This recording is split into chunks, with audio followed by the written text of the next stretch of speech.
여러분, 매매를 10번, 아니 30번 잘했다고 쳐도 만약 나의 매매가 단 한 번의 실수로 그 30번의 매매 승리로 벌어들였던 그 돈을 한순간에 잃어버릴 수도 있는 거잖아요. 제약바이오의 강세장은 여전히 지속되고 있습니다. 그리고 저의 주장은 이 강세장이 내년 초까지는 이어질 것이라고 생각합니다. 최근 시장은 국내 증시의 주도 업종인 반도체와 2차 전지의 약세가 이어지면서 개별 테마 종목이나 바이오 쪽으로만 수급이 쏠리다 보니까 체감은 좋지 않습니다. 그리고 지난 시간에서 말씀드렸다시피 현재는 소외 업종에서 기술적 반등을 노리는 전략보다는 추세가 이어지고 있는 업종에서 노는 게 합리적이라는 분석을 했는데요. 그 이유는 간단합니다. 시장의 유동성, 즉 거래대금이 부족하기 때문이에요.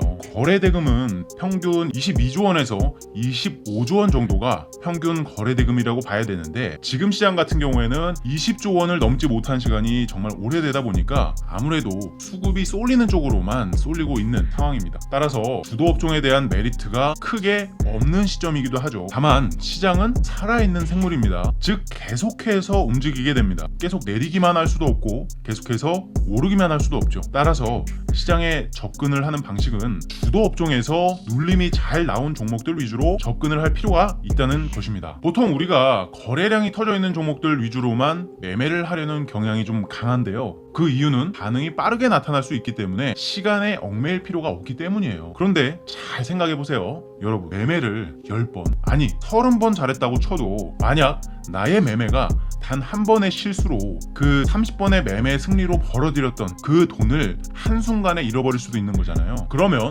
그 30번의 매매를 했던 그 시간은 고스란히 날아가게 되는 것이기도 합니다. 이게 말로만 들었을 때는 좀 어렵게 느껴질 수 있는데 딱 한 가지만 교정을 하면 됩니다. 단기적으로 이미 시세를 반영하고 있는 종목은 가급적 쳐다보지 않는다. 이게 오늘 핵심이에요. 그리고 조급함을 좀 내려둘 수 있는 방식을 선택한다는 거죠. 저도 트레이딩을 할 때면 좀 이상하게 빨리 돈을 벌지 않으면 안 될 것 같고 올라가는 종목 보고 있으면은 왠지 따라서 타야 되는 그런 기분을 느끼지 않았던 건 아니에요. 이걸 우리가 흔히 포모 현상이라고 하잖아요. 나만 두고 올라갈 것 같은 그런 기분인 거죠. 그러나 나무도 보고 숲도 볼 줄 알아야 된다라는 주식의 격언이 있듯이 진짜 그래요. 숲을 본다라는 것은 내 계좌의 장기적인 추세를 본다는 얘기와 같습니다. 그래서 오늘 제가 말씀드리고 싶은 주도 업종 그리고 그 업종 내에서 가격 메리트가 있는 눌림목 종목을 말씀드릴 건데 종목을 말씀드리기에 앞서서 구독과 좋아요 먼저 눌러주시고 오시기 바랍니다. 그럼 바로 시작할게요. 지난 시간에도 한번 체크했던 그 멀티 차트입니다. 여기는 반도체 업종,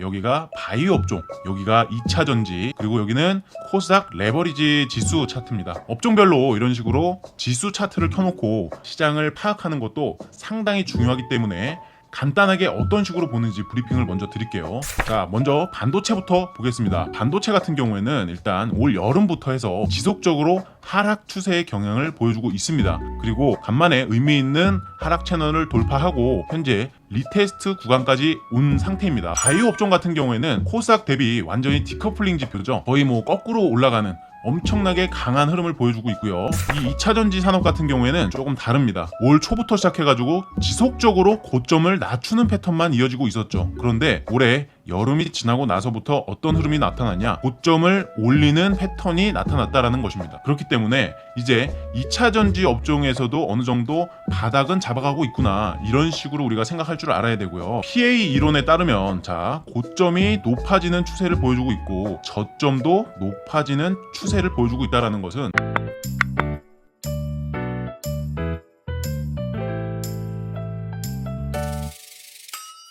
이제 추세의 전환이 되고 있다라는 뜻입니다. 보통 우리가 상승 추세선을 그을 때 어떻게 긋습니까? 저점과 저점끼리 이어요. 근데 여기서는 단기적으로 상승 추세를 이탈했다라고 볼 수가 있는데 다른 PA 이론으로 보면은 여기에 있는 저점, 여기에 있는 저점, 그리고 현재의 가격을 놓고서 저점을 훼손했냐 안 했냐 여기에 핵심을 두고서 분석을 하게 됩니다. 그렇다면은 지금 현재 아직까지 저점을 훼손하지 않고 고점은 올라가고 있는 상태라는 겁니다. 그러면 단기적으로 2차 전지에 대한 지수 업종 차트는 가격적인 메리트가 발생했다라고 볼 수가 있어요. 그렇기 때문에 오늘은 저는 2차전지 업종에서 가격적 메리트가 생긴 종목을 보는 게 맞다라고 합리적인 판단을 했고요. 자, 오늘 말씀드릴 종목은 에코앤드림이라는 종목이에요. 보시면은 고점과 고점끼리 이렇게 쭉 선을 이어봤더니 여기서 지금 현재 하락 추세선을 돌파한 이후에 이제서 리테스트가 확인되고 있는 상황입니다. 자, 여기서 만약에 지지가 이루어진다면 이런 식으로 살짝 횡보하는 흐름을 보여주다가 다시 한번 고점을 돌파할 수 있는 그러한 패턴으로 보여지는데요.